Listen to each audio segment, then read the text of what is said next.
Sorry about that, guys. Is the setup back up? I hope no one's hurt. Can you also move this vase and this coffee cup away, please? I'm kind of clumsy, but you already know that. So, we're here to talk about my life, huh? It's quite a roller coaster, let me tell ya. Anyway, I'm Maisie, and before I continue, please like and subscribe to MSA. My story starts in a small apartment in Washington, D.C., where I lived with my dad, who worked as a computer expert with the government. Dad and I were close, mostly because we both loved computers and would spend hours chatting about codes, algorithms, applications. Well, let me tell you something interesting. There are over 700 computer languages, and the first bug found in a computer was an actual bug. Okay, that's not interesting. I can see you're yawning. That's because you took my coffee away. I would have broken that cup. I was 6 when I accidentally broke the toilet because my butt was too fat to fit inside. And then at 10, I went to a wedding, tripped on my own foot, and crashed into the wedding cake. You should have seen the bride. Some crying mess she was. So, you're clumsy and annoying? Do you want the story or not? Yes, please continue. So, yeah, my dad and I were close and things were going perfectly. I was acing my classes. By 13, I could crack the toughest codes. And by 16, I'd already developed an application where you could paint your own cat pictures. Because cats are cute. Life was good. But then I turned 17 and everything changed. Dad and I were working in his lab when his screen started glitching. And suddenly it went blank. Dad sprung into action, but it was too late. And then minutes later, out of nowhere, the FBI crashed open the lab and handcuffed Dad.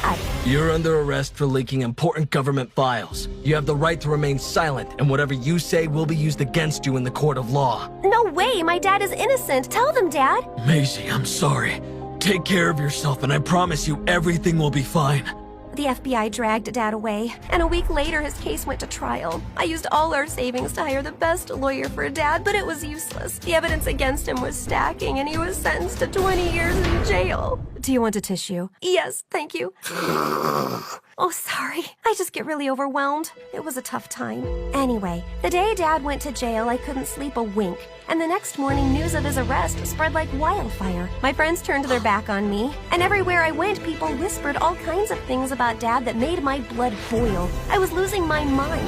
So that week, when I met Dad, I told him everything, and he suggested I move in with his sister Gina to New York. But I'd only met Aunt Gina once when I was 6, and it wasn't a pleasant experience, mostly because our daughter Claire was such a prude. I was nervous, but somehow made up my mind and hopped on a plane. I reached Aunt Gina's mansion and saw her waiting for me with Claire. I walked up and hugged Claire tight, but she pushed me away. Oh my God. Have you heard of personal space? 2 steps back, please. I'm sorry. That's just the way I say hello. Maisie, that's a funny noise. No, my name's Maisie. We met when we were really young, and you told me I have the nose of a seahorse. And then I asked you if you wanted to play with the computer, and you told me that was geeky and you'd rather eat a bag of worms than stay with me because I smelled like a farm. Ring a bell? But Claire just gave me a weird look and left without answering.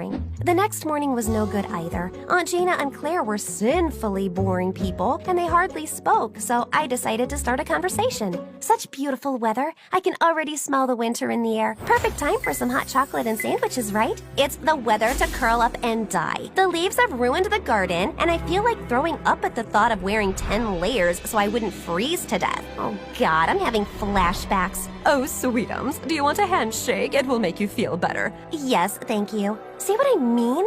Well, thankfully, I still had my computer, so I wasn't totally losing my mind. And a few days later, Aunt Gina enrolled me in the same school as Claire, and I was happy to finally get some time away from the house.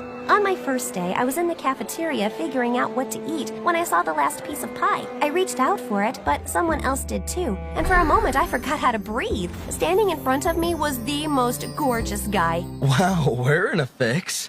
You can have the last one. It's okay, you were here first. Besides, this pie is the only thing edible in this cafeteria. You know, one time I ate the muffins here and it gave me such bad gas I almost pooped my pants?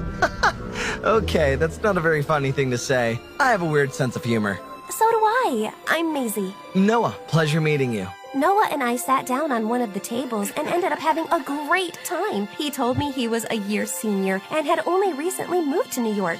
We had a lot in common, but the best part was when he said he loved coding, just like me. After that day, Noah and I were inseparable. It felt nice to have someone to talk to, and as time went by, I slowly started to like him. Soon after, Noah asked me out, and I gladly said yes. We went to this video game parlor near school, and I totally owned his butt. Those were some crazy moves. And where did you learn all those cheat codes? My dad taught me. He loved video games, and he was a coder too. He's not around anymore though, and that's why I'm stuck with my aunt and my cousin who are worse than a statue. They don't talk to me, and I have no one to share my feelings with, and I just... Hey, I can understand. Please, calm down.